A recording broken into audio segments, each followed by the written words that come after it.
नमस्कार, RJD classes YouTube channel पर आप सभी का स्वागत है। भाई जुड़ जाएगा सभी लोग और शुरुआत करते हैं एनर्जी के साथ में। हमारे इस टॉपिक को आगे बढ़ाते हैं। लास्ट क्लास में हमने शुरू किया था राजस्थान का भौगोलिक विभाजन, जो कि वेरी मोस्ट इम्पोर्टेंट टॉपिक है। 50% ज्योग्राफी ऑलमोस्ट कवर होती है इस टॉपिक से। और अगर ये टॉपिक आपको अच्छे से समझ आ गया तो पूरी ज्योग्राफी अच्छे से समझ आ जाएगी। किसी भी टॉपिक को लेकर के कोई भी कहीं भी परेशानी नहीं होने वाली है, बशर्ते आपने समझ लिया तो। कल एक इंट्रोडक्शन सी क्लास थी, बेसिक क्लास थी, जिसमें मैंने आपको बताया था कि जो ये राजस्थान वाला जो भूभाग है, इसके रेस्पेक्ट में बहुत सारे विद्वान आते हैं और इसके जो भौगोलिक विभाजन करते हैं। तो लास्ट क्लास का थोड़ा रिवीजन करवा देता हूँ। बीसी जो मिश्रा साहब जी आते हैं, विद्वान आते हैं भूगोल वेता, जिनका नाम है बीसी मिश्रा जी, 1967-68 की बात है। तो राजस्थान का जो भूगोल नाम से इनके द्वारा एक पुस्तक भी लिखी गई। उसमें भी उनके द्वारा राजस्थान को 4 खंडों में बांटा गया। कितने खंडों में? 7 खंडों में बांटा गया। मैंने आपको कल की क्लास में ये बता देता। जो आधुनिक राजस्थान का जो वर्गीकरण है जलवायु और जो उच्चावच के आधार पर, तो वो है आपका 4 प्रकार से वर्गीकरण है। उसी को अब हम पढ़ते हुए आ रहे हैं, जिसमें हम पश्चिमी राजस्थान पढ़ेंगे, अरावली पढ़ेंगे, अरावली के साथ में पूर्वी मैदान और इसके साथ में हाड़ौती वाला क्षेत्र, इस क्षेत्र को पढ़ेंगे। 4 भागों में मुख्य रूप से अब हम अध्ययन करते हैं अध्ययन दृष्टि से। कल वाली क्लास नहीं देखी तो अच्छे तरीके से मैंने समझा दिया था, पूरा का पूरा जाकर के देखिएगा। बहुत ही ज़्यादा इंटरेस्टिंग क्लास हुई है, समझ में आएगी और मज़ा भी आएगा आज की क्लास को पढ़ने में भी। चलिए शुरू करते हैं विदाउट टाइम वेस्ट किए। और भौगोलिक विभाजन में आज हम शुरू करेंगे पश्चिमी मरुस्थल। ठीक है, देखिएगा पश्चिम, देखिए किताब यहाँ पर मैं आपको बना देता हूँ। देखिएगा इस तरीके से, ये जो हिस्सा है आपका, ये वाला भाग, यहाँ से चलेंगे,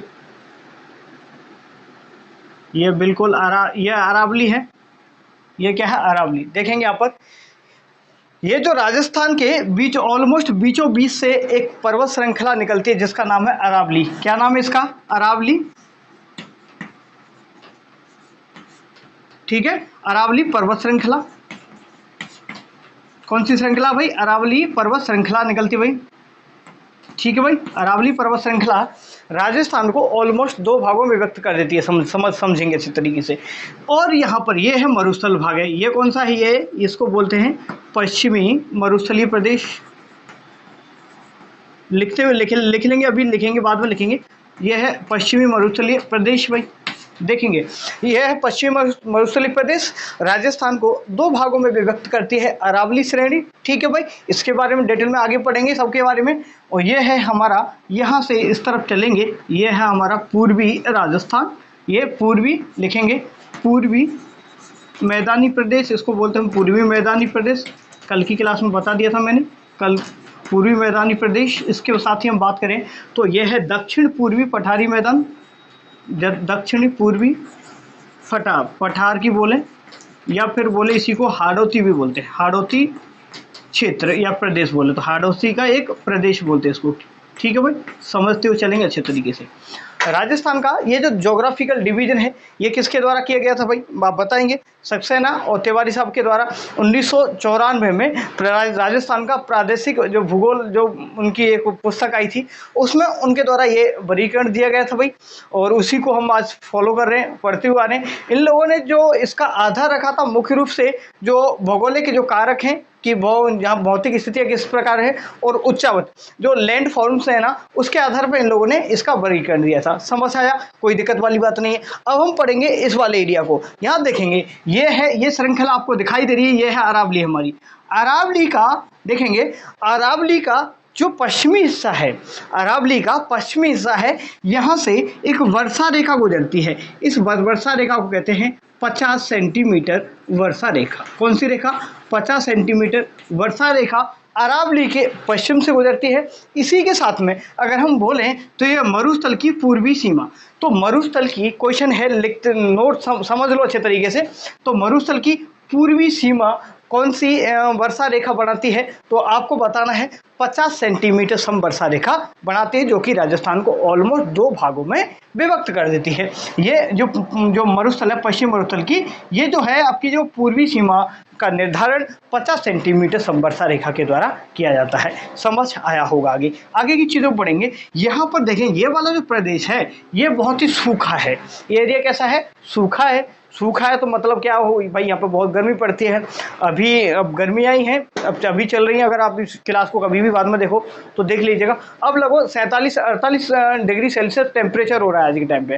तो इस क्षेत्र में वैसे भी भाई देखो रेगिस्तान डेजर्ट का विस्तार है, तो यहाँ पर पेड़ पौधे इतने ज़्यादा है नहीं, वनस्पति नहीं, आपको पता है, तो बहुत ही ज़्यादा यहाँ पर क्या है, हीट रहता है ये ना, ठीक है भाई, ये एरिया हीट रहता है। तो इस प्रदेश को हम शुष्क, देखिएगा इस प्रदेश में 2 भागों से बांटेंगे। कैसे भागों से देखेंगे, यहाँ पर इसको एक बार मिटा देता हूँ मैं ना, देखेंगे यहाँ पर थोड़ा सा चीज़ें को सीखने की समझने की कोशिश करेंगे। मैं कहीं इसको ऊपर लिख देता हूँ, यहाँ लिख देता हूँ इसको एक बार, है ना, आपकी सुविधा के लिए। ये है पश्चिमी मरुस्थलीय प्रदेश, यह है पश्चिमी मरुस्थलीय प्रदेश, ठीक है। चलो, अब ये जो पश्चिमी मरुस्थलीय प्रदेश है, यहाँ पर विस्तारित है रेगिस्तान। क्या है? रेगिस्तान, जिसे हम थार का रेगिस्तान बोलते हैं, या भारत का महान मरुस्थल के नाम से जानते हैं, या ग्रेट इंडियन डेजर्ट बोलते हैं। अब मरुस्थल के बारे में पहले पढ़ लेते हैं, थोड़ा सा आगे चीज़ें और बढ़ाते हैं। एक बार थोड़ा और समझना चाहो तो समझ लो। एक बार ये जो हिस्सा है ना, ये जो हिस्सा है, पश्चिमी हिस्सा है, इसको वर्षा के आधार पर 2 भागों में बांट देते हैं। कितने भागों में? 2 भागों में बांट देते हैं। 2 भागों में कैसे बांटेंगे? यहाँ बीकानेर से शुरू करेंगे, ठीक है, बीकानेर से शुरू करेंगे, और बीकानेर, फलौदी, जोधपुर का कुछ पश्चिमी हिस्सा, और इस तरफ होते हुए ये बालोतरा और बाड़मेर, ये हिस्सा आपका, ये वाला हिस्सा है, इसको बोलेंगे, ये है शुष्क मरुस्थलीय प्रदेश। कौन सा? शुष्क मरुस्थलीय प्रदेश है। अब यहाँ देखो, ये जो हिस्सा है ना, यहाँ पर वर्षा होती है 0 से 25 सेंटीमीटर वर्षा। क्या? 0 से 25 सेंटीमीटर वर्षा होती है यहाँ पर। कहाँ पर? बिल्कुल राजस्थान के पश्चिम में जाएंगे तो बिल्कुल सूखा ही सूखा, भटंट सूखा बोलते हैं ना, वो किधर है? राजस्थान के पश्चिम में। बोले तो इस एरिया को बिल्कुल सूखा है, तो उस बिल्कुल सूखे को क्या बोले? शुष्क ही तो बोलोगे, ठीक है भाई। अब सूखा तो है, थोड़ा सा गीला है, और है गीला का मतलब है कि थोड़ी बहुत बारिश हो जाती है, थोड़ी बहुत बारिश हो जाती है। तो ये वाला जो हिस्सा बच गया है जो पश्चिम मरुस्थल का, तो इसको बोलते हैं अर्ध शुष्क। क्या बोलेंगे इसको? अर्ध शुष्क मरुस्थलीय प्रदेश बोल लेंगे। समझ आया कि नहीं आया? देखेंगे एक बार दोबारा से देखेंगे, समझेंगे अच्छे तरीके से। अरावली राजस्थान को लगभग 2 भागों में बांट देती है। समझ आया? अरावली की जो पूर्वी सीमा बनाती है, अरावली की जो पश्चिमी सीमा का निर्धारण 50 सेंटीमीटर समवर्षा रेखा करती है, जो कि राजस्थान को 2 लगभग भागों में विभक्त कर देती है। इसी के साथ में और हम बात करें, ये जो रेखा हम लोगों ने डाली है, ये जो रेखा हमने डाली है, इसको बोलते हैं 25 सेंटीमीटर समवर्षा रेखा। क्या बोलते हैं इसको? 25 सेंटीमीटर समवर्षा रेखा। समवर्षा रेखा, 25 सेंटीमीटर समवर्षा रेखा। पूछ भी लेगा आपसे कि 25 सेंटीमीटर समवर्षा रेखा किसको अलग करती है या किसको 2 भागों में विभक्त करती है? तो आपको बताना है, पश्चिमी ये जो 25 सेंटीमीटर समवर्षा रेखा है, पश्चिमी मरुस्थल को 2 भागों में विभक्त करती है। यहाँ पर देखेंगे 0 से 25 सेंटीमीटर जो वर्षा हो रही है ना, इस एरिया को राठ क्षेत्र के नाम से भी जानते हैं। क्या? राठ क्षेत्र के नाम से भी जानते हैं। और ये जो अर्ध शुष्क वाला एरिया है, इसको बांगर या बांगड़ प्रदेश के नाम से भी जाना जाता। लिखा दूंगा बाद में, ठीक है, अभी लिखाएंगे अच्छे तरीके से। और यहाँ पर थोड़ा सा और चलें तो यहाँ पर थार का रेगिस्तान यहाँ पर विस्तारित है। तो पहले हम थार के रेगिस्तान के बारे में पढ़ लेते हैं, थार के मरुस्थल के बारे में पढ़ लेते हैं, और उसके बाद में आगे हम चीज़ों को बढ़ाते हैं। तो पहले थोड़ा सा रेगिस्तान से शुरुआत कर लेते हैं, है ना, फिर उसके बाद में बहुत ही इंटरेस्टिंग टॉपिक है, मज़ेदार टॉपिक है। जो इतनी चीज़ें लिखा रहा हूँ ना, जो बोल रहा हूँ, आप लोग एक काम और कर सकते हैं, क्योंकि देखो अभी अपने पास इतने संसाधन नहीं कि मैं आपको हर चीज़ को लिखाऊँ, है ना। तो चौक की मदद से आपके साथ में खड़ा हूँ, है ना, जितना भी हो पा रहा है मेहनत कर रहा हूँ आपके साथ में, और सिखाने की कोशिश कर रहा हूँ आपको, सीखने की कोशिश कर रहा हूँ आप लोगों से, तो सपोर्ट करेंगे। और ये कुछ पॉइंट्स मैं बता देता हूँ, जैसे 25 सेंटीमीटर समवर्षा रेखा है, ये पश्चिम मरुस्थल को 2 भागों में डिवाइड करते हैं। तो आप ना कहीं अलग से पॉइंट लिख लिया करो, इनको आराम से उतार भी लिया करो ना, तो ये थोड़ा सा आपको रिवीजन करोगे तो हेल्प मिल जाएगी, नोट्स भी बनाते चलेंगे। तो अब हेडिंग लगा लो, पहले क्या लगाएंगे आप? पश्चिमी मरुस्थल या थार का रेगिस्तान। हेडिंग लगा लो, थार का मरुस्थल, थार का मरुस्थल, या फिर लगाएंगे महान भारतीय रेगिस्तान, महान भारतीय रेगिस्तान। और और क्या बोलोगे इसको, है ना, यही लिख लो। हिंदी में भी, इंग्लिश में एक और लिख लो, ग्रेट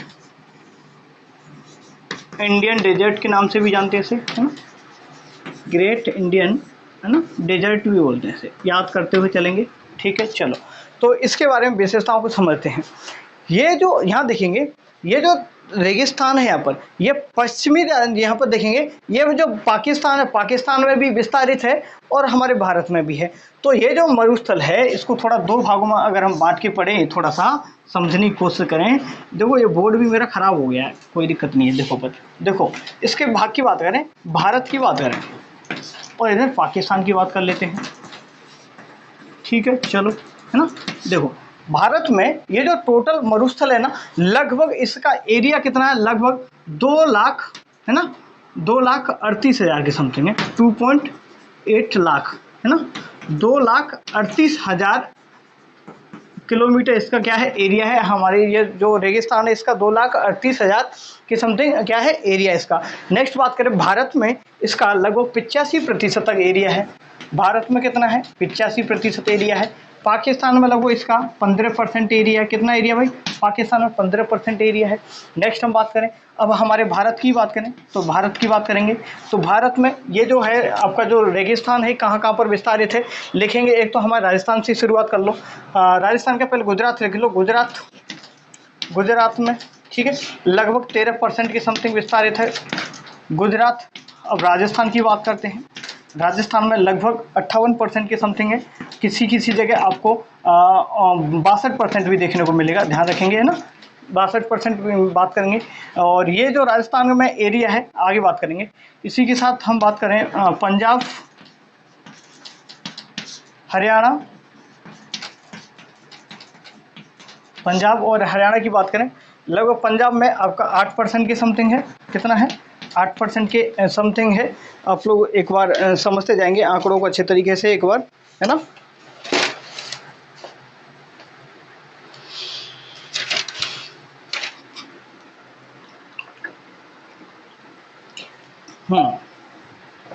लिखेंगे ना, देखिएगा कितना है, लगभग राजस्थान में लगभग 58% या 62%, 13% इसमें हो गया, 8% इसमें हो गया।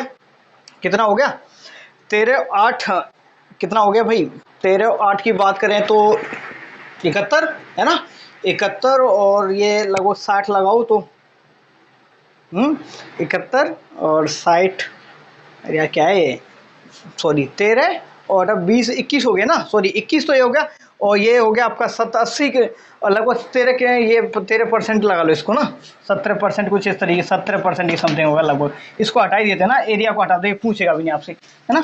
देखो इसको छोड़ देते हैं, तो यहाँ देखेंगे ये विस्तारित है। लगभग राजस्थान की बात करें, राजस्थान में लगभग ये 62% मिलेगा आपको, या फिर 58%, ये आपको आंकड़े ध्यान रखना है। जो कि राजस्थान में टोटल कितना है, लगभग 1,75,000 किलोमीटर विस्तारित। राजस्थान में कितना, इकाई, दहाई, सैकड़ा, हजार, 10,000, ठीक है, और 1 0 लगा लो, 1,75,000 किलोमीटर में राजस्थान में ये जो थार का रेगिस्तान है, इसका विस्तार देखने को मिलेगा हमें। ठीक है, चलो आगे बढ़ते हैं और हमारे इस थार के रेगिस्तान के बारे में पढ़ना शुरू करते हैं अच्छे तरीके से। ये थोड़ी बेसिक की चीज़ें मैंने बता दी आपको, ये यहाँ से क्वेश्चन नहीं पूछता है, जहाँ पर क्वेश्चन पूछेगा जोर देके बता दूंगा। अब बात करते हैं हम रेगिस्तान की विशेषताएं, थार का मरुस्थल की विशेषताओं की बात कर लेते हैं। लिखेंगे विशेषता, थार के मरुस्थल की विशेषता क्या है। ये जो थार का मरुस्थल है हमारा राजस्थान में, जो थार का मरुस्थल है, ये लिखेंगे पहला, विश्व का 17वां सबसे बड़ा मरुस्थल है भाई। विश्व का सबसे बड़ा 17वां मरुस्थल है भाई, जो हमारा थार का रेगिस्तान है, विश्व का सबसे बड़ा 17वां मरुस्थल है। ठीक है, इसके साथ में विश्व का 9वां सबसे गर्म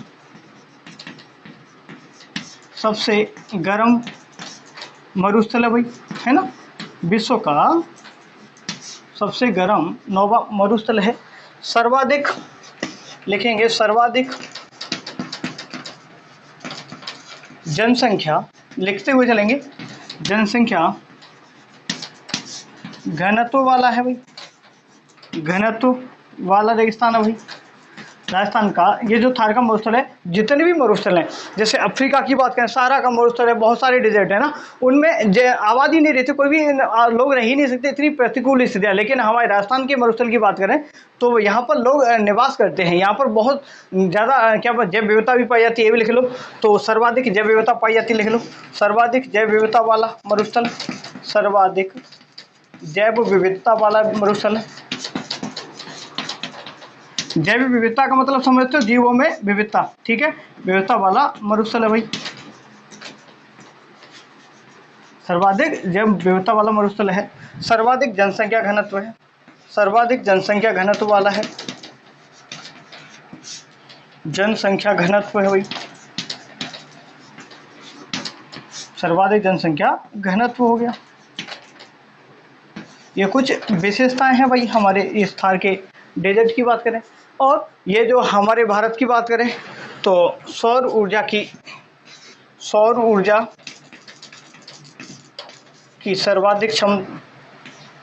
ऊर्जा की सर्वाधिक संभावना है भाई, सर्वाधिक संभावना सौर ऊर्जा उत्पादन लिख लिया, सौर ऊर्जा उत्पादन की सर्वाधिक संभावना है हमारे थार के डेजर्ट की। ये कुछ विशेषता, इनको लिख लीजिएगा आप, है ना।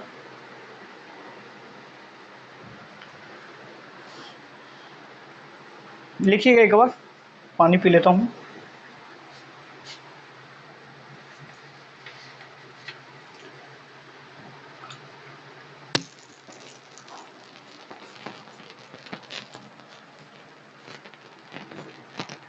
लिख लिया, चलो आगे बढ़ते हैं।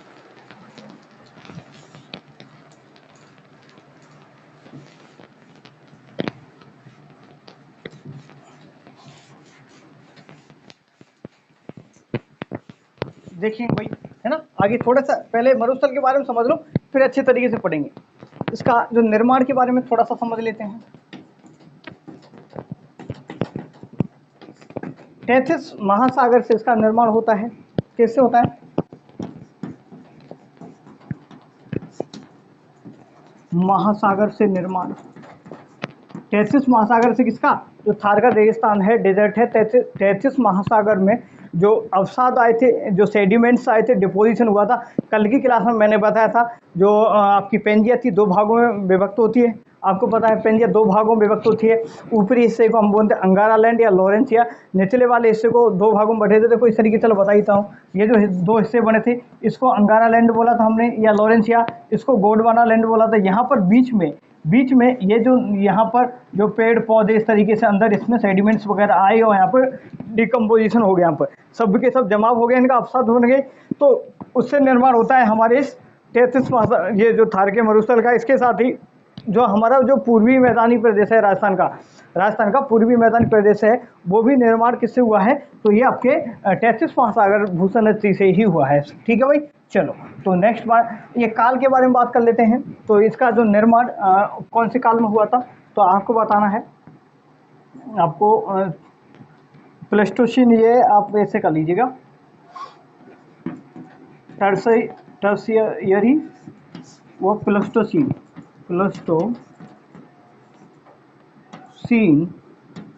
युग में हुआ है। ठीक है भाई, प्लेस्टोसीन युग में हुआ है। अगर महाकल्प पूछे तो आप बताएंगे सीनोजोइक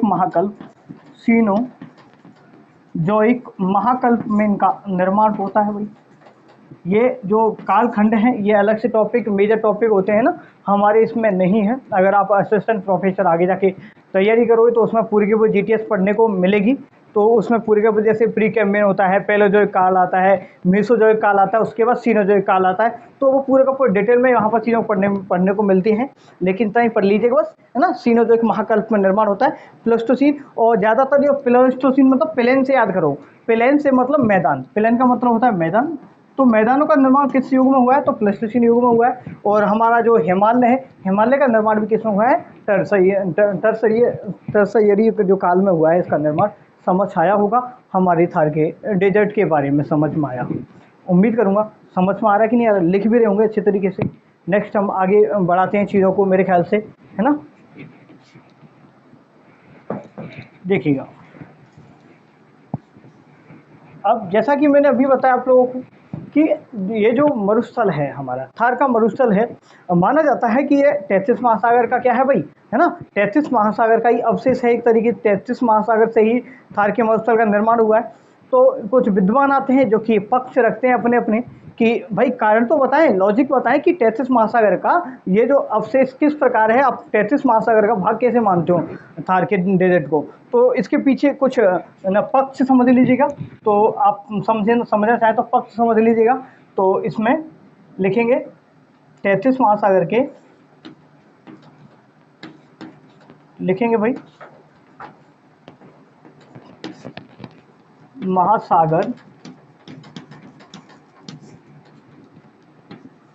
के 33 महासागर के भाग के पक्ष, ठीक है। पक्ष क्या भाई 33 महासागर के, बाकी पक्ष क्या क्या हो सकते हैं देखिएगा, समझिएगा अच्छे तरीके से। अब भाई 33 महासागर के भाग क्यों माना, 33 महासागर के भाग क्यों माना, इसके बारे में समझ लेते हैं। देखो सबसे पहले आप देखिएगा कि हमारे जो पश्चिमी राजस्थान में क्या है कि खारे पानी झीलें पाई जाती हैं, आपको पता है, चलो लिख ही लो। पहला पॉइंट लिखेंगे 33 महासागर के भाग के पक्ष में ना, तो कुछ पॉइंट्स हैं आप लिखेंगे एक बार, एक पॉइंट लिख लो पश्चिमी राजस्थान में लिखेंगे, पश्चिमी राजस्थान में क्या भाई, पश्चिमी राजस्थान में लिखेंगे खारे पानी की झीलों का पाया जाना, खारे पानी की झीलों का पाया जाना लिख लीजिएगा आगे ना, खारे पानी की झीलों का पाया जाना ये भी पक्ष में है। और यहाँ पर अवसादी चट्टानों से पेट्रोलियम, कोयला, गैस इस तरीके भंडार है ना। तो नेक्स्ट लिखेंगे पेट्रोलियम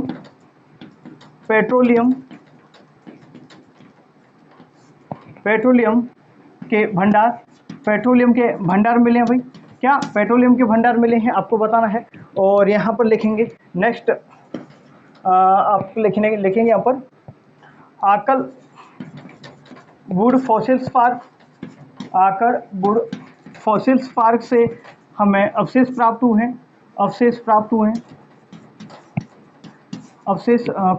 भाई, ठीक है भाई, अवशेष प्राप्त हुए हैं, ठीक है भाई। इस तरीके से आप ये कुछ पॉइंट्स याद रख सकते हैं। इसके साथ ही माइको और निस्ट की, जहाँ पर ये जो पश्चिमी राजस्थान है यहाँ पर चट्टानें पाई जाती हैं, अवसादी चट्टानें पाई जाती हैं, क्योंकि अवसादी चट्टानों में क्या होता है भाई, देखो अवसादी चट्टानों का निर्माण कैसे होता है, जैसे एक चट्टान है उसके बाद ऊपर से दूसरी लेयर कोई चीज़ बीच में आ गई ना, अवसादी चट्टान बन जाएगी ना, आगे बताएंगे ना, ठीक है। चलो आगे इस पॉइंट को लिख लो, बाकी का फिर हम आगे की चीज़ों को डिस्कस करते हैं। और कुलधरा गांव से एक मछली पाई थी, वो भी लिख लो, लिखना चाहे तो कुलधरा गांव से मछली के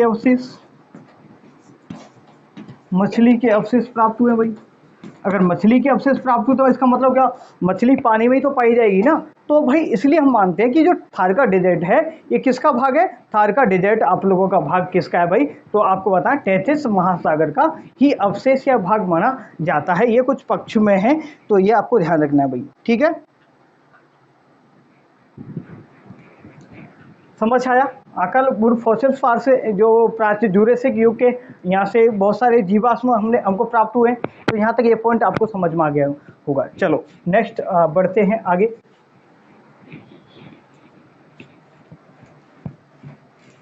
एक नोट लिख लो अच्छे तरीके से ना, बनाएंगे नोट्स लिखें तो नोट लिखिएगा, नोट क्या है कि हाल ही में लगभग 5-6 महीने पहले की बातें हैं, तो पश्चिमी राजस्थान में जैसलमेर में एक जेठवाई गांव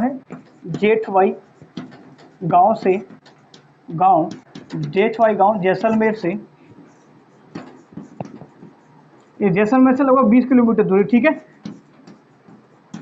जेठवाई गांव जैसलमेर से 16.7 करोड़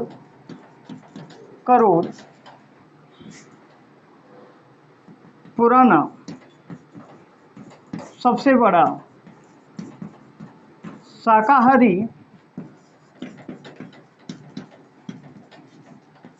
डायनासोर के अवशेष प्राप्त हुए भाई। ये क्वेश्चन आपका असिस्टेंट प्रोफेसर का जो थर्ड पेपर हुआ था उसमें बिल्कुल हूबहू छपा था ना। ये जो क्वेश्चन है हूबहू छपा था आपका किसमें, असिस्टेंट प्रोफेसर वाले एग्जाम में। तो जेठवाई जो गांव है ना जैसलमेर में, वहाँ पर 16.7 करोड़ पुराना शाकाहारी डायनासोर की बात करेंगे। कौन सा? शाकाहारी डायनासोर के अवशेष हमें प्राप्त हुए, ये भी लिख लीजिएगा। उम्मीद करूंगा आपको थार के डेजर्ट से संबंधित जो भी क्वेश्चंस बन सकते थे वो मैंने ऑलमोस्ट कवर करा दिए हैं। अगर कोई रह गया हो तो एक बार मैं देख लेता हूँ, नोट्स चेक कर लेता हूँ। कोई दिक्कत वाली बात नहीं है, बिल्कुल सब कुछ ठीक है, इतना ही करवाना था मुझे ज़्यादा। हाँ, ये कुछ कारण और लिख लेना अभी ना, यहाँ तक चीज़ें समझ आई आपको, है ना। तो मरुस्थलीकरण के कारण और समझ लो ना। चलो, एक मरुस्थल का मार्च बोले, डेजर्ट मार्च किसे कहते हैं, क्वेश्चन आ सकता है। डेजर्ट मार्च किसे कहते हैं? डेजर्ट मार्च का मतलब है कि मरुस्थल का आगे की ओर प्रसार होना, मरुस्थल का प्रसार का बढ़ना, मरुस्थलीय क्षेत्र का विस्तार होना क्या होता है? मार्च होता है। ठीक है भाई, मार्च बोलते हैं उसे ना कि मार्च। देखो, मरुस्थलीकरण के कारण बताएं, तो कारण क्या है भाई? राजस्थान में मरुस्थलीकरण के कारण भी पूछ सकता है। मरुस्थलीकरण के कारण क्या क्या है भाई? ये क्वेश्चन भी एक छपा है जिसमें से अभी कुछ टाइम पहले हम देख के आए थे एग्जाम, शायद अकाउंटेंट का था शायद, उसमें एक क्वेश्चन छपा था, यहाँ से हम देखेंगे, और जाए कोई दूसरा भी एकदम हो सकता है। तो मरुस्थलीकरण के क्या क्या कारण हैं देखिएगा। सबसे पहले तो यहाँ पर पवन के द्वारा, पवन है मेन कारण। क्या है मरुस्थलीकरण का कारण? क्या है? पवन या हवा की बात करें, हवा, पवन या हवा सबसे बड़ा कारण है जो मरुस्थलीकरण का विस्तार यहाँ पर हो रहा है। लगभग पवन या हवा से बात करें, लगभग 44% जो मरुस्थल का विस्तार किया जा रहा है हवाओं के द्वारा किया जा रहा है, क्योंकि डेजर्ट में हवाएं चलते तेज। और यहाँ पर पश्चिमी राजस्थान मरुस्थल की बात करें तो यहाँ पर जो गर्म तीव्र हवाएं चलती है ना तीव्र गति से, वो क्या करती हैं देखिएगा, यहाँ से जैसे ये हवा चलेगी, इधर से हवा यहाँ से चलेगी, यहाँ पर मिट्टी इकट्ठी है, तो इस हवा जैसे यहाँ पर आएगी तो इस मिट्टी को ले जा करके ये दूसरी जगह पर इकट्ठा कर देगी। कहाँ पर? दूसरी जगह पर लेकर के इकट्ठा कर देगी, यहाँ से लेकर यहाँ पर चली जाएगी। हमारे राजस्थान में क्वेश्चन और समझ लीजिएगा, अगर हमारे राजस्थान में ये अरावली पर्वत श्रेणी नहीं होती तो जो थार का डेजर्ट है इसका विस्तार अब तक तो पूर्वी राजस्थान क्या छोड़ो मध्य प्रदेश तक हो चुका होता। हमारे राजस्थान में अरावली का बहुत बड़ा महत्व ये भी है कि ये मरुस्थल के विस्तार को रोक रही है हमारी अरावली ना। अरावली जो पर्वत श्रेणी है राजस्थान ही छोड़ो पूरे भारत के रेस्पेक्ट की बात करें तो बहुत ही महत्व है अरावली श्रेणी का, क्योंकि मरुस्थल के मार्च को इसने रोका हुआ है। ठीक है भाई, तो जैसे देखो तीव्र हवाएं चलेंगी, अब गर्मियां पड़ रही हैं, लू चल रही हैं, गर्म तेज लू चल रही हैं, तो ये इसमें क्या होता है, जैसे हवा आएगी, हवा तीव्र गति से आएगी तो यहाँ पर ये मिट्टी है ना, मिट्टी को यहाँ से ले जाकर यहाँ ले जाएगी, यहाँ से ले जाकर यहाँ ले जाएगी, इस तरह की चीज़ें चलती रहती है। समझ आया? और अभी लू बहुत ज़्यादा चल रही है, और कल परसों के दिन एक जवान ने ना पापड़ सेक लिया, किसमें इस धूप में ना लगभग 48-49 डिग्री सेल्सियस टेम्परेचर है, तो वो वहाँ पर डालते हैं मिट्टी में पापड़, और पापड़ करके तैयार हो जाता है। वाकई में इतना ज़्यादा टेम्परेचर है भैया, अपने आर्मी वाले लोग इतनी मेहनत करते हैं और बॉर्डर पर खड़े रहते हैं, वाकई में यार उन लोगों की दाद देनी चाहिए, हम लोगों को इतनी मेहनत करते हैं। और अब जो अग्निवीर योजना स्कीम लेके आई है गवर्नमेंट, मेरा पर्सनली मत है कि ये चीज़ ठीक नहीं की, क्योंकि वो लोग इतनी मेहनत करते हैं, अधिकारी लोग एसीओ में बैठे रहते हैं, है ना, उनको कुछ नहीं पता ना, 30 डिग्री 40 डिग्री में ही हवा निकल जाती है ना, लेकिन वहाँ देखो 48-50 डिग्री पर बंदे जी रहे हैं ना, मेहनत कर रहे हैं, बॉर्डर पर खड़े हुए हैं, तो उनको सलाम तो हम सभी की ओर से बनता ही है ना। देखो, है ना, यहाँ तक समझ आ गया होगा। नेक्स्ट हम बात करें, पवन के द्वारा, हवा के द्वारा हो गया, और पानी के द्वारा होता है कि नहीं होता? जल के द्वारा होता है। और अपर्दन की बात करें, हिमानी के द्वारा भी होता है। ठीक है भाई, तो पहले इसमें जनसंख्या वृद्धि लिख लो, पहले जनसंख्या वृद्धि लिख लो, जनसंख्या वृद्धि भी मेन कारण है भाई, जनसंख्या वृद्धि, इसके साथ में जनसंख्या वृद्धि तो हो गई, जनसंख्या वृद्धि के साथ में लिखेंगे आप वनोन्मूलन,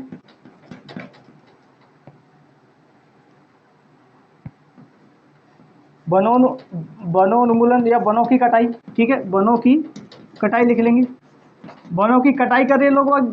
अब देखो ये जनसंख्या बढ़ेगी तो क्या करेंगे ये लोग? प्रकृति के साथ में खिलवाड़ करेंगे तो इनका दुष्परिणाम हमको ही भुगतना पड़ेगा। तो ये समझ आया, तो जनसंख्या वृद्धि हो रही है भाई, है ना, तो जनसंख्या बढ़ेगी तो ऑब्वियस सी बात है उनकी आवश्यकताएं बढ़ेगी तो इंसान इधर उधर हाथ मारेगा, उसको कुछ नहीं मिल पाएगा तो वो क्या करेगा, प्रकृति के साथ में छेड़छाड़ करेगा। और कुछ समय पहले आप लोगों ने बाड़मेर और जो बीकानेर में एक घटना हुई थी, लैंडस्लाइड हुआ था, लैंडस्लाइड उसके बारे में भी समझा देता हूँ। चलो उसके पीछे क्या कारण रहा होगा, देखिएगा जैसे लैंडस्लाइड हुआ था इस तरीके से बड़ा घेर हो गया था, वहाँ पर क्या हो गया था, इस तरीके से जो रोड थी वो भी अंदर की तरफ धस गई थी। तो लैंडस्लाइड हुआ था बाड़मेर में और बीकानेर में। इसके पीछे रीजन क्या है पता है, यहाँ देखिएगा जैसे पहले देखो आपने देखा होगा आपके गाँव में बोरवेल लगवाते हैं, बिल्कुल देखो यहाँ पर देखेंगे आपका गांव है, ये गांव है, यहाँ पर बोरवेल लगवा लिया सर, लगवा लिया आपने, ठीक है सर। इस बोरवेल से जैसे आप पानी निकालते हो, ठीक है सर, यहाँ तक जो पाइप डला हुआ है वहाँ तक तो तब सब चीज़ ठीक है, लेकिन होता क्या है नीचे यहाँ पर जो मिट्टी है ना, धीरे धीरे आपने देखा होगा कभी कभार हैंडपंप से ना जब चलाते थे ना या मोटर चलाते तो उसके साथ में मिट्टी आती है। मिट्टी क्यों आती है, कटाव होता है। तो मान चलो यहाँ पर ये पाइप, यहाँ पर जो यहाँ पर पानी का फैलावा विस्तार है, तो यहाँ पर पानी का फैलाव विस्तार है, तो ये धीरे धीरे मिट्टी यहाँ से कटेगी और ऊपर की तरफ निकलना शुरू हुआ। जब मिट्टी कटेगी तो ये जो जगह है धीरे धीरे पानी के साथ में मिट्टी जाएगी, तो ये जगह कैसी हो जाएगी, पोली हो जाएगी, खाली हो जाएगी, जगह खाली हो जाएगी। तो इसी तरीके से ऐसा ही लगता है जो जियोलॉजिकल सर्वे ऑफ इंडिया के द्वारा भी ऑफिशियली इसके बारे में नोटिफिकेशन नहीं डाला गया है, लेकिन यही कारण लगता है मुझे कि ना यहाँ पर लैंडस्लाइड के पीछे जो भूगर्भ की जो पट्टियाँ हैं अंदर, वहाँ पर खोखली हो गई, जगह खोखली हो गई है। तो इस वजह से यहाँ पर लैंडस्लाइड हुआ है, यहाँ पर कहाँ पर, बाड़मेर और बीकानेर वाले एरिया में, जो कि ना बहुत गलत है, जो हम लोग करते हुए आ रहे हैं ना, बोरवेल से पानी खींचते हैं, इसके साथ में एक चीज़ आती है।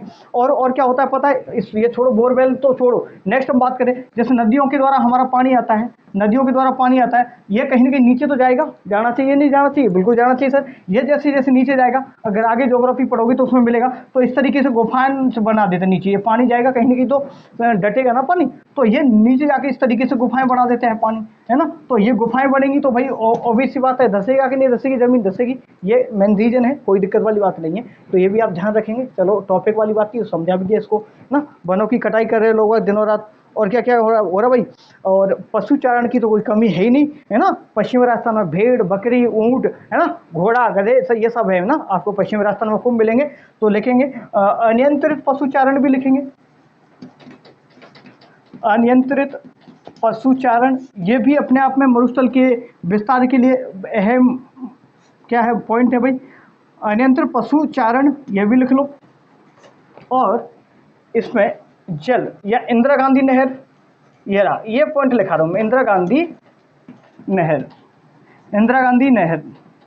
ये कुछ क्वेश्चन था इस तरीके से था कुछ ना। क्वेश्चन क्या था कि अपरदन किसके द्वारा, जो मृदा का अपरदन देखो वायु के द्वारा होता है, आप लोगों को पता है, तो अपरदन और किसके द्वारा हो रहा है, तो उसमें ऐसा ऑप्शन किसका, इंदिरा गांधी नहर से, IGNP से रिलेटेड ही था, कुछ पानी से संबंधित। तो लोग कह रहे थे कि सर पानी से कैसे अपरदन हो सकता है, क्या पानी से कैसे अपरदन हो सकता है भाई, पानी से अपरदन क्यों नहीं होगा भाई मरुस्थल में। तो ज़्यादातर लोगों का लॉजिक क्या था कि सिर्फ हवा से होता है मरुस्थल में, ऐसा नहीं है मेरे भाई ना। किससे होता है, इंदिरा गांधी जो नहर है ना, इंदिरा गांधी नहर से, IGNP की बात करें, यहाँ पर देखो IGNP से बहुत सारी लिफ्ट नहरें और नहरें निकाली गई हैं। जब नहर का पानी छोड़ते हैं तो मिट्टी कटाव होगा कि नहीं होगा, ऑब्वियस सी बात है। अगर आप खेत में भी छोड़ोगे तो पानी के साथ में मिट्टी यहाँ से बह करके दूसरी जगह जाएगी कि नहीं जाएगी, बिल्कुल जाएगी। तो ये भी कारण अपने आप में, तो उसमें राइट आंसर भी अपना इंदिरा गांधी वाला ही कुछ इस तरीके का ऑप्शन था, एग्जैक्ट याद नहीं, तो वही सही था जल के द्वारा। समझ आया होगा। ये डेजर्ट के कुछ कारण हैं, इनका विस्तार हो रहा है भाई, शहरीकरण भी हो रहा है, जलवायु परिवर्तन लिखना चाहे तो जलवायु क्लाइमेट चेंज भी लिख लीजिएगा, है ना, लिखिएगा जलवायु परिवर्तन या क्लाइमेट चेंज। ये जो इतनी ज्योग्राफी करवा रहा हूँ आप लोगों को, ये RS तक के लिए सफिशिएंट है ना। RS फ्री में भी इससे बाहर नहीं जाएगा, आपको 90% तक गारंटी, अगर कोई पढ़ेगा तो 90% तक RS में भी बाहर नहीं जाएगा। इतनी चीज़ें डीपली करा रहा हूँ आपको, 0 से टॉप लेवल तक की चीज़ें पढ़ेंगे हम, ठीक है, समझ आया होगा। तो कुछ मरुस्थलीकरण के कारकों की बात करें या कारण की बात करें, राजस्थान का जो मरुस्थल है वो किस लिए ज़्यादा विस्तार हो रहा है, कैसे बढ़ रहा है मरुस्थल, तो इसके पीछे कुछ कारण देखिए। एक तो तीव्र गति से जो हवाएं चल रही है, लू चल रही है, वो भी मेन कारण है। जनसंख्या वृद्धि बढ़ती जा रही है, आप लोगों को पता है। जनसंख्या वृद्धि बढ़ेगी तो क्या उनकी आवश्यकता बढ़ेगी, आवश्यकता पूर्ति नहीं हो पाएंगी तो वो क्या करेंगे, प्रकृति के साथ में खिलवाड़ करेंगे। खिलवाड़ करेंगे तो अवैध रूप से खनन करेगा, कोई कुछ करेगा, कोई कुछ करेगा, है ना। ये कारण आपको समझ आ गया। वनों की कटाई कर रहे लोग, ये भी समझ आ गया, क्योंकि कटाई क्यों करेंगे, जब जरूरत बढ़ेगी ना। अनियंत्रित पशुचारण, है ना। पश्चिमी राजस्थान में हमारे में ना पशु संपदा भरी पड़ी है ना, गाय है, भेड़, ऊंट, बकरी, घोड़े सब हैं, तो ये इनको चारा चाहिए, और इसी बात है। तो ये जब जमीन से तो चारे से कैसे वो होता है, देखो मरुस्थलीकरण या अपर्दन किस तरीके से होता है। इसमें क्या होता है, जैसे जमीन है, यहाँ पर देखो घास लगा हुआ थोड़ा बहुत, अब ये घास है ना, घास के साथ में जो जड़ें हैं ये मिट्टी को पकड़ जकड़े हुए हैं। जैसे ही यहाँ से घास उखड़ेगा तो ये खा जाएंगी ना, तो यहाँ से उड़ जाएंगी, तो ये यहाँ से जो मिट्टी है आगे की तरफ बढ़ जाएगी। समझ आया, ठीक है। चलो आगे कोई बात नहीं, बड़ी बात नहीं है। इंदिरा गांधी नहर वाला मैंने बता दिया। और क्लाइमेट चेंज की बात करें तो क्लाइमेट चेंज की बात करें, लगभग 1971-73 की बात करें तो लगभग पहले 100 सेंटीमीटर की समथिंग वर्षा होती थी, कभी अब ज़्यादा अब कम हो रही है, लगभग 29 सेंटीमीटर की समथिंग वर्षा हो पाती है पश्चिमी राजस्थान में, तो मैक्सिमम बता रहा हूँ ना, ठीक है। चलो अब बंद करते हैं, आगे की चीज़ों को, टॉपिक को हम बढ़ाते हैं, शुरू करते हैं। और मेन टॉपिक है हमारा आज का, क्या घंटी ले पानी की तो मेन चीज़ बढ़ाते हैं। लिखना चाहे लिख लो। अब पढ़ेंगे हम पश्चिमी मरुस्थल के बारे में पढ़ेंगे। पश्चिमी मरुस्थल के दो भाग बताए थे, शुष्क मरुस्थलीय प्रदेश और अर्धशुष्क मरुस्थलीय प्रदेश, इसके बारे में देखेंगे। एक बार पहले इसको लिख लो, फिर मिटाता हूँ इसको।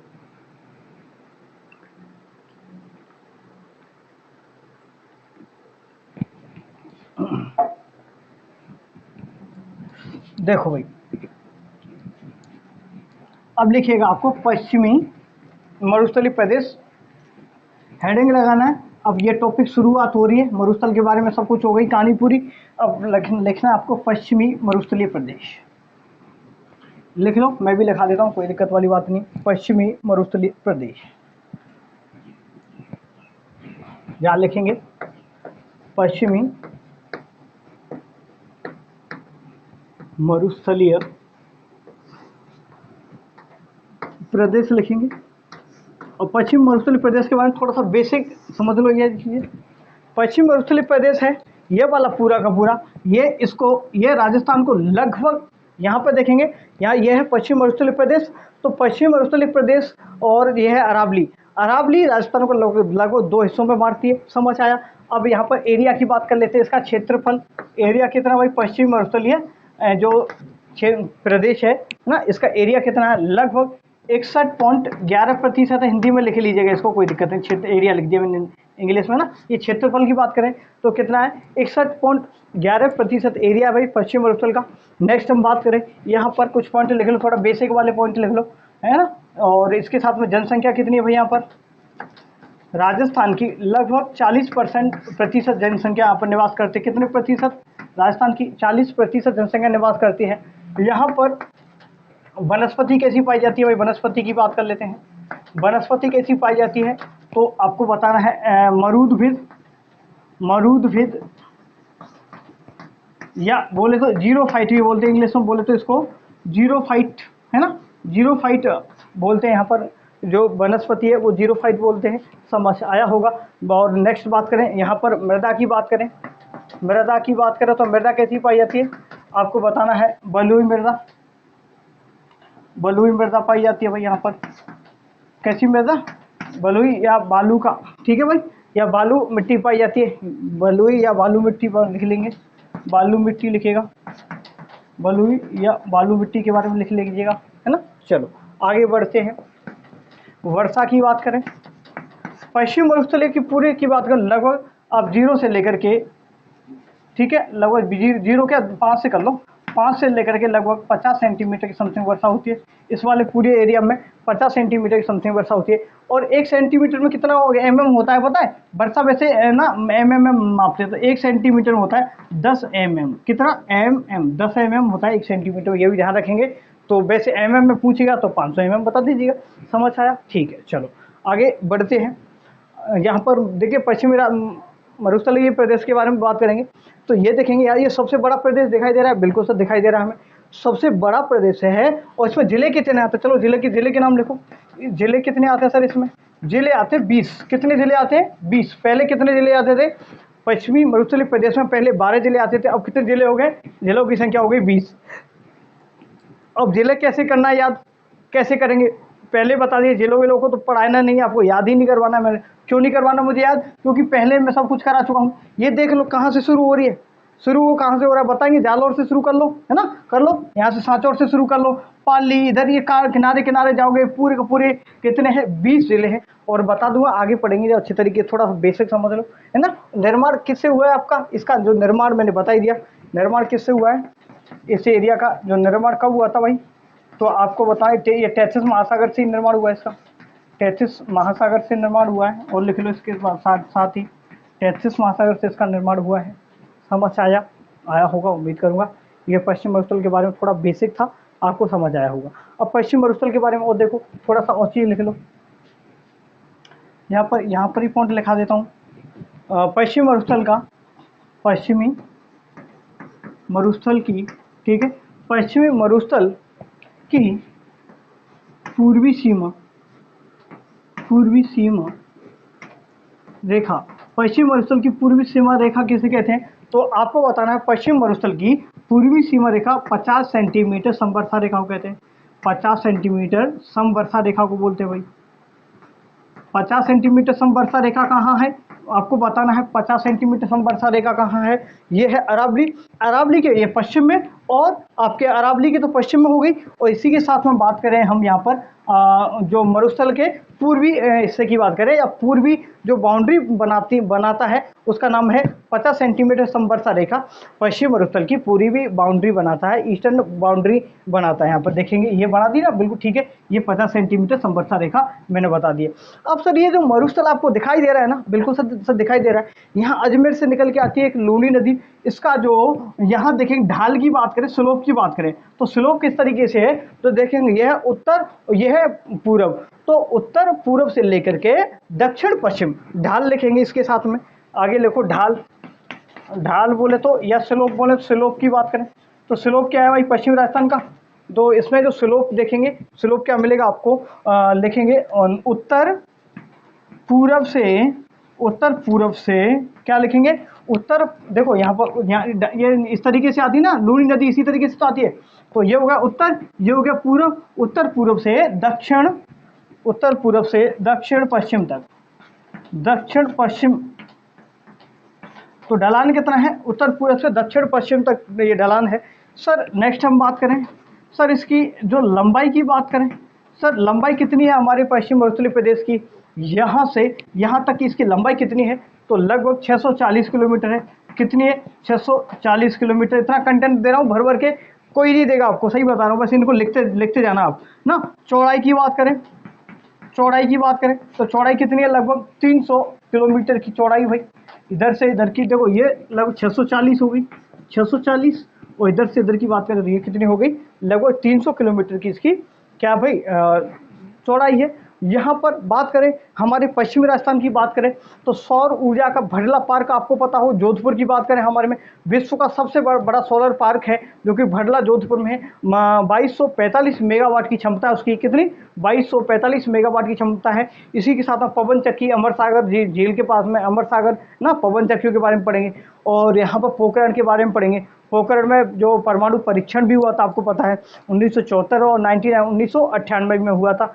बहुत सारी चीज़ें हैं, बहुत विविधताओं से भरा हुआ है हमारा राजस्थान। तो इसी के बारे में अच्छे तरीके से समझते चलेंगे। एक बार ये समझे तो एक बार पश्चिम मरुस्थल के बारे में एक बार और समझा देता हूँ, है ना। लास्ट टाइम ये पानी पी लेता हूँ, ठीक है। चलो, पश्चिम मरुस्थल के इतनी चीज़ें लिखा रहा हूँ, सच बता रहा हूँ, किसी भी टीचर से मैच कर लेना, पूरा कंटेंट नहीं मिलेगा आपको जितना कि मैं लिखा रहा हूँ यहाँ पर।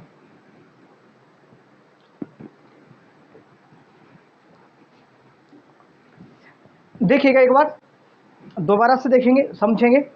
पश्चिमी मरुस्थलीय प्रदेश या मरुस्थलीय प्रदेश की बात करें राजस्थान में मरुस्थलीय प्रदेश की अपने आप में बहुत ही बड़ी क्या भाई महत्वपूर्ण है हमारे राजस्थान के लिए, क्योंकि यहाँ पर अवसादी चट्टानें पाई जाती है ना, तो यहाँ पर हमें आध्यात्मिक खनिजों की प्राप्ति भी यहाँ से होती है। तो नेक्स्ट अब बात कर ले, थोड़ा समझ लेते हैं जो पॉइंट लिखा है मैंने। यहाँ देखेंगे ये है अरावली, ध्यान से सुनने के बाद ये है अरावली श्रेणी। ये अरावली श्रेणी राजस्थान सबसे बड़ा अच्छा काम करती है। अरावली राजस्थान में क्या करती है, राजस्थान नहीं बल्कि भारत में ये पश्चिम मरुस्थल के विस्तार को रोकने का काम करती है हमारी अरावली श्रेणी। अरावली का जो पश्चिमी भाग है, अरावली की जो पश्चिमी बॉर्डर है वो है 50 सेंटीमीटर समवर्षा रेखा कहते हैं। अरावली की पश्चिमी सीमा को क्या बोलते हैं? 50 सेंटीमीटर समवर्षा रेखा। ठीक है भाई न, और अरावली भी राजस्थान को लगभग 2 भागों में विभक्त करती है। इसी तरीके से बात करें तो जो आपका जो पश्चिम मरुस्थल है, पश्चिम मरुस्थल की जो पूर्वी सीमा, क्या पश्चिमी मरुस्थल की पूर्वी सीमा का निर्धारण किसके द्वारा किया जाता है? तो बताना है आपको 50 सेंटीमीटर समवर्षा रेखा पश्चिमी राजस्थान की पूर्वी सीमा का निर्धारण करती है। नेक्स्ट हम बात करें इसी के साथ में, ये जो पश्चिमी राजस्थान है इसको भी 2 हिस्सों में बांटती है। समवर्षा रेखा पूछ लेता आप लोगों से, तो बताना यहाँ पर लिखा दिया था मैंने, मिट गया। 25 सेंटीमीटर समवर्षा रेखा पश्चिमी राजस्थान को 2 भागों में बांट देती है। ये भी लिखा दूंगा, नहीं लिखा तो लिख लीजिएगा। 2 भागों में बांट देती है। यहाँ पर ये जो वाला क्षेत्र है यहाँ पर वनस्पति मरुद्भिद प्रकार की वनस्पति पाई जाती है। मरुद्भिद बोले तो इनको पानी की कम आवश्यकता पड़ती है। क्या? पानी की कम आवश्यकता पड़ती है सर्वाइव करने के लिए, तो वनस्पति पाई जाती है। यहाँ पर मृदा की बात करें तो बलुई या बालू का मिट्टी पाई जाती है। यहाँ पर समझेंगे, अच्छे तरीके समझ में आएगी चीज़ें। ठीक है, वर्षा की बात करें लगभग 10 से 50 सेंटीमीटर की समथिंग वर्षा होती है, या 5 से 50 सेंटीमीटर कर लीजिएगा पूरे एरिया की बात करें। ठीक है, इसको अगर 2 हिस्सों में बांटेंगे पश्चिमी राजस्थान को, तो 2 हिस्सों में बांटेंगे 25 सेंटीमीटर समवर्षा रेखा। 25 सेंटीमीटर समवर्षा, जो 0 से 25 सेंटीमीटर जब वर्षा होती है, इस एरिया को हम बोलते हैं राठ क्षेत्र भी बोलते हैं। क्या बोलते हैं? राठ क्षेत्र भी बोलते हैं। चीज़ें समझ आई होंगी। और टैथिस महासागर से निर्माण होता है, ये भी चीज़ें। इसका ढाल की तरह या स्लोप की बात करें हमारी पश्चिम मरुस्थल का, तो यहाँ पर देखेंगे आपको ढाल के तरह ये लूनी नदी निकल के इधर टक टक टक आती है ना, यहाँ से टक टक टक टक ये निकल के चली। ये उत्तर और ये पूरब, उत्तर पूरब से लेकर दक्षिण पश्चिम की इसका ढाल है, ये लिखा दिया मैंने। लंबाई की बात करें तो देखेंगे और उत्तर से दक्षिण या दक्षिण बात कर लो तो कितनी लगभग 640 किलोमीटर है। पूर्व से पश्चिम की लंबाई लगभग चौड़ाई कितनी है? लगभग आपकी 300 किलोमीटर इसकी चौड़ाई है मरुस्थल की। समझ आया होगा मरुस्थल के बारे में। हाँ ठीक है, बहुत हो गया मेरे ख्याल से। एक बार देख लेता हूँ क्लास कितने, 1 घंटे की करवाऊंगा, ज़्यादा नहीं करवाऊंगा। थोड़ा सा ऐसा लग रहा है मैं थक रहा हूँ। अभी 1 घंटा तो नहीं हुआ, चलो आगे बढ़ाते हैं चीज़ों को, कोई दिक्कत वाली बात नहीं है।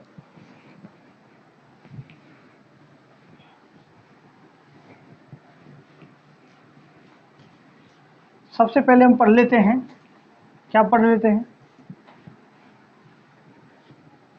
सबसे पहले हम पढ़ लेते हैं इस एरिया को, 0 से 25 सेंटीमीटर वाले एरिया को पढ़ लेते हैं हम, है ना। देखो एक बार मैं समझाता हूँ, यहाँ पर मिटा देता हूँ। मिटा क्या दूँ? यहाँ पर देख लो, ये है ना। ठीक है, कोई दिक्कत वाली बात नहीं है। सबसे पहले हम इस एरिया को पढ़ते हैं, तो लिखेंगे। देखो यहाँ पर देखेंगे जो पश्चिमी मरुस्थल है इसको 2 भागों में बांटेंगे, तो यहाँ पर लिख लो, एक बार है यहाँ पर लिख लो ऐसे, पश्चिमी मरुस्थल,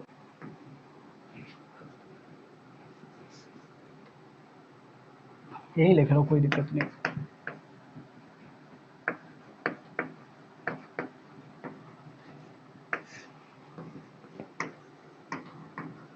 पश्चिमी मरुस्थलीय प्रदेश, पश्चिमी मरुस्थलीय प्रदेश की बात करें, देखो पश्चिम मरुस्थलीय प्रदेश के बारे में बात करेंगे हम, तो पश्चिम मरुस्थलीय प्रदेश को हम 2 भागों में बांट देते हैं।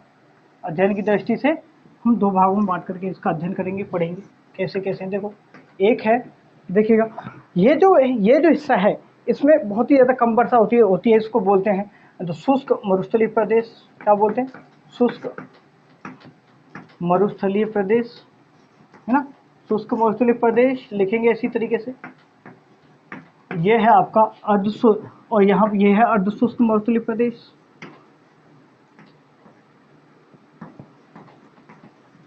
अर्धशुष्क मरुस्थलीय प्रदेश, ठीक है भाई, है ना। अर्धशुष्क मरुस्थलीय प्रदेश की बात करें, है ना, देखेंगे। अब बात करें यहाँ पर, अब हम पढ़ेंगे इसके बारे में, तो अर्धशुष्क को कुछ समय के लिए रहने देते हैं। हम पढ़ने वाले हैं शुष्क मरुस्थलीय प्रदेश। ये जो शुष्क मरुस्थलीय प्रदेश है इसको भी हम 2 भागों में बांट करके पढ़ेंगे, ऐसे लिख लो। शुष्क मरुस्थलीय प्रदेश को हम 2 भागों में बांट करके कैसे पढ़ेंगे? और शुष्क मरुस्थलीय प्रदेश को मतलब है 0 से 25 सेंटीमीटर समवर्षा रेखा। 0 से 25 सेंटीमीटर को कहते हैं हम शुष्क मरुस्थलीय प्रदेश। इसी को हम बोलते हैं राठ क्षेत्री बोलते हैं इसको, राठ क्षेत्री बोलते हैं इसको। लिख लीजिएगा, राठ क्षेत्र भी लिख लेना, राठ क्षेत्र। इसको बांगर क्षेत्र भी बोलते हैं, इसको बांगर, ठीक है, बांगर क्षेत्र भी बोलते हैं ना। अर्धशुष्क को बांगर क्षेत्र के नाम से भी जाना जाता है। समझ में आया होगा उम्मीद करूंगा, है ना। चलो आगे बढ़ते हैं। ये जो अर्ध शुष्क मरुस्थलीय प्रदेश है, देखेंगे यहाँ पर बिल्कुल सूखा है। क्या? बिल्कुल सूखा है, वर्षा बहुत कम होती है, 0 से 25 सेंटीमीटर के समथिंग। 0 तो नहीं, खैर 2, 4, 5 तो सेंटीमीटर वर्षा तो ऑलमोस्ट राजस्थान में हर जगह हो जाती है, 0 तो नहीं होती ना, पर लिखा दिया आपको। तो लगभग 0 से 25 सेंटीमीटर जो वर्षा होती है, बिल्कुल सूखा वाला एरिया है। तो सूखा एरिया तो शुष्क बोलेंगे उसको, सूखे वाले एरिया को क्या बोलेंगे? शुष्क मरुस्थलीय प्रदेश, ये लिखा दिया। और थोड़ा सा गीला है, थोड़ी और वर्षा हो जाती है तो अर्ध शुष्क मरुस्थलीय प्रदेश बोल देंगे। ठीक है भाई। अब यहाँ पर ये जो शुष्क मरुस्थलीय प्रदेश है, इसको हम 2 भागों में बांटेंगे। एक यहाँ पर क्या है, देखो एक एरिया है यहाँ पर, एक तो इस तरीके त्रिभुजाकार एक आकृति बनती है। क्या? त्रिभुजाकार मान सकते हैं, एक आकृति बनती है।